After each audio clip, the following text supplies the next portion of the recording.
Greetings from brain spine and joint clinic. आज हमारे पास एक और पेशेंट हैं जो रिकवर कर चुके हैं और आपके साथ अपनी रिकवरी की जर्नी और फीडबैक देने के लिए हमारे पास हैं। तो आइए डायरेक्टली पेशेंट से बात करते हैं। ये पेशेंट को क्या प्रॉब्लम थी, सबसे पहले पेशेंट अपने बारे में वो बताने वाले हैं। जी सर, बताएं। मैं एक ना ग्राफिक डिज़ाइनर हूँ, फ्रीलैंसिंग करता हूँ। तो मेरा सिटिंग का काम होता है। मेरे को जनरली डेली 12 आवर्स का समथिंग सेटिंग करना होता है। तो सेटिंग करने से क्या होने लग गया, जैसे मैं ना बहुत लंबी लंबी सेटिंग्स कर रहा था, 3-3 4-4 घंटे तक चेयर से उठना नहीं, तो मेरे को बैक पेन होने लग गया। और उसके बाद फिर पैरों में स्टार्ट हो गया वो। तो बैक पेन इतना इंटेंस हो गया था कि मैं ना तो बैठ पा रहा था, और पैरों के पेन की वजह से मैं सो भी नहीं पा रहा था। जो सर का पाँव में दर्द होता था ना, उसका सर ने हमें टिपिकल एक वर्ड यूज़ किया था कि ये अलार्म की तरह है। जैसे ही सोने का टाइम होता है रात को, वैसे ही दर्द स्टार्ट होता है। दिन भर में पाँव का दर्द फील नहीं होता है, बैक पेन फील होता है। और बैक पेन इनका रैंडम पेन था, नॉट एक एरिया जो कि बहुत ज़्यादा पेन में था, लेकिन उसमें लो बैक भी थी, मिड बैक भी थी, और नेक के अराउंड स्टिफनेस भी था, लाइक अपर पार्ट शोल्डर्स का, उसमें स्टिफनेस थी। और जो पाँव में दर्द होता था वो उनको रात को ही फील होता था, दिन भर में फील नहीं होता था। उन्होंने जो टिपिकल वर्ड यूज़ किया था वो ये कि अलार्म की तरह क्लॉक फिट है कोई बॉडी में, और जैसे ही मैं सोने वाला होता हूँ ये पेन स्टार्ट हो जाता है।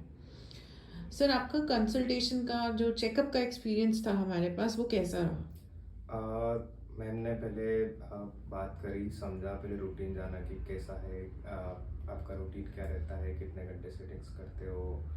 फिर उन्होंने मेरे को रूट कॉजेज बताए कि अब मेरे को सेटिंग नहीं करना चाहिए इतना ज़्यादा। जैसे मैं 3-3 घंटे बैठ रहा था तो वो मैं गलत कर रहा था, वो नहीं करना चाहिए था मेरे को। उसके बाद उन्होंने मसल्स चेक किए, मेरे स्पाइन का एग्जामिनेशन किया कि ये आपको कहाँ का प्रॉब्लम है। फिर उन्होंने कॉजेज बताए और उसके बाद ट्रीटमेंट स्टार्ट किया। ओके, तो आपको चेकअप का एक्सपीरियंस अच्छा लगा? हाँ। ओके, अभी जो आपका ट्रीटमेंट हुआ वो, उसका एक्सपीरियंस कैसा रहा आपका? फर्स्ट ऑफ ऑल कि ट्रीटमेंट हर किसी के लिए, जैसे कोई इंडिविजुअल है तो उसके लिए कस्टमाइज ट्रीटमेंट है। ऐसा नहीं कि रोज़ यही करना है, या आपने प्रिस्क्रिप्शन या चार्ट बना रखा है कि यही फॉलो करना है, यही करेंगे सारे पेशेंट्स के लिए।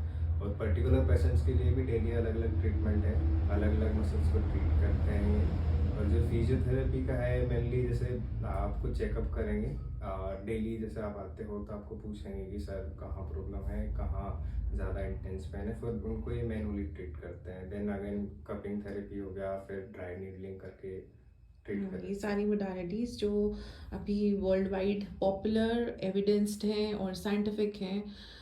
कपिंग ऑल्दो बहुत पुराना टेक्निक है, बट जैसे जैसे एडवांसमेंट्स आई तो उसके पीछे रिसर्च और लॉजिक इतना फर्म है कि यस, उसको कह सकते हैं कि it is an important part of treatment. हाँ, पूरा ट्रीटमेंट कपिंग नहीं हाँ। है ना।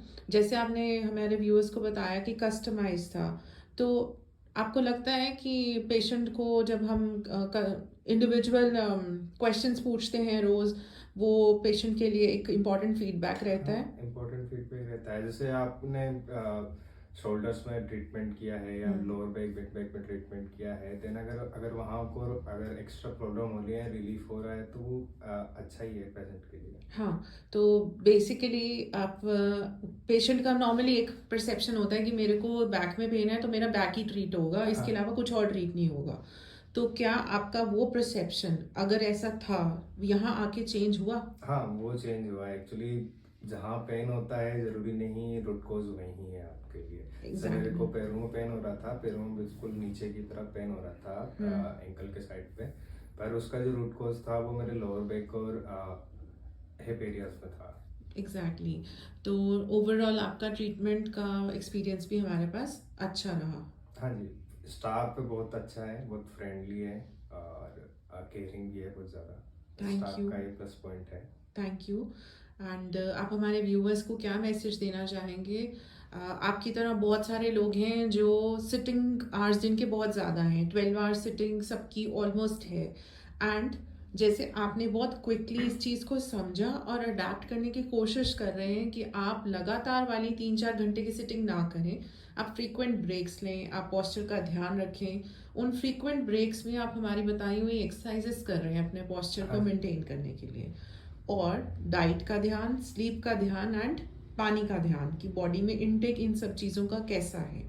सो आप व्यूअर्स को क्या मैसेज देना चाहोगे कि जिनका बहुत सारा सिटिंग रहता है एंड दे फाइंड कि बहुत जल्दी पेन रिलीफ होना चाहिए बहुत शॉर्ट नोटिस में, तो उन व्यूअर्स का आपका उनके लिए क्या मैसेज है? तो सबसे अगर शॉर्ट नोटिस में पेन रिलीफ चाहिए तो आप पेन किलर ले सकते हो, पर वो ऐसा रहेगा आपको कि 5-6 आवर्स जब तक उसका असर रहेगा तब तक आप ठीक रहोगे, then again next day same repeat होने लग जाएगा।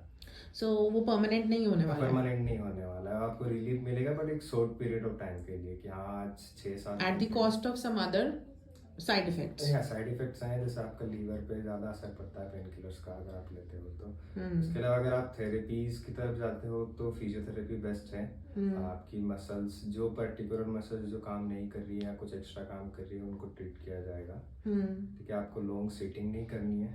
सबसे पहली बात तो आप 40 मिनट सीटिंग करिए, उसके बाद थोड़ा सा स्पाइन का मूवमेंट रखें ताकि आपको बैक पेन ना हो। एग्जैक्टली तो मूवमेंट आपका एक मेन कंपोनेंट है पूरे दिन का, पूरी लाइफ का, आपकी ट्रीटमेंट का, सो दैट आप परमानेंट रिजल्ट्स जो हम लेकर आ रहे हैं उनको मेंटेन भी कर पाए। थैंक यू आपके इतने अच्छे फीडबैक के लिए एंड हम आपको BSG टीम की तरफ से विश करते हैं कि आप हमेशा हेल्दी रहें, ग्रो करें एंड आपको कभी कहीं कोई पेन नहीं आए। Thank you. Thank you.